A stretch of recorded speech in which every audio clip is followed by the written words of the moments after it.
युवी तर इतका हर्ट झालाय ना, त्या तारिणीने सगळ्यांच्या समोर त्याचा इन्सल्ट केलाय. ती तारिणी कुठे गेली आणि गडबड झाली नाही असं झालंय का? ती युवराजरावांच्या घरात घुसून त्यांचा अपमान करते म्हटल्यावर त्यांना राग येणारच ना. हे बघ, युवराजराव एकुलते एक वारस आहेत खांडेकरांचा. तो काल आलेला मुलगा, त्याच्यासाठी पायघड्या घालाव्या लागतायत त्यांना. हा अपमान कसा विसरतील ते?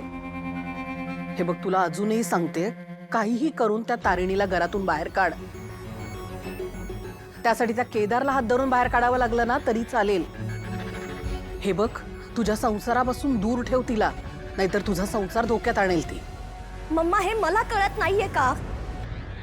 आणि ह्याच सगळ्यासाठी मी त्या DNA टेस्टची आयडिया दिली होती ना. पण एवढं सगळं करून सुद्धा ती टेस्ट सुद्धा पॉझिटिव्ह आली.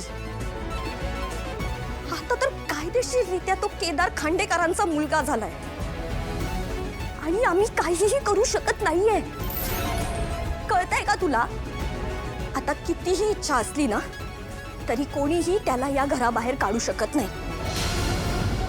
मम्मा, मला एवढा राग येतोय ना या सगळ्याचा. हे बघ निशी बाळा, शांत हो, शांत हो.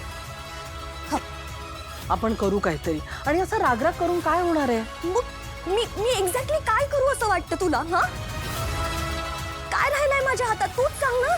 हे बघ, तू काळजी करू नकोस, आपण करूया काहीतरी.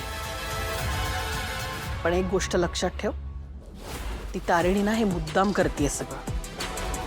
जर तू हे सहन करत राहिलीस ना तर तुलाच त्रास होणार आहे त्याचा.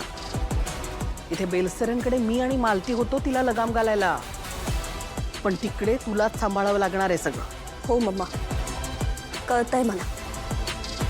इथून पुढे मी तिची नाटकं सहन करणार नाही आणि कुणाला करूही देणार नाही.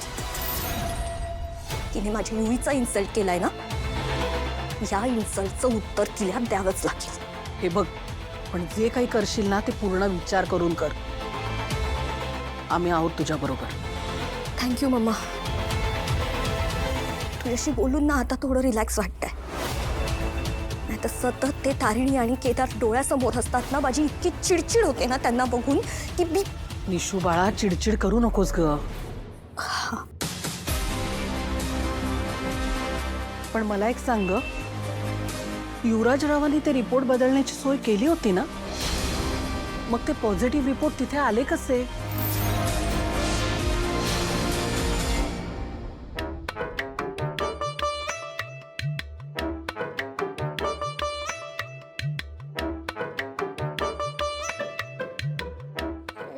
तोंड गोड कर.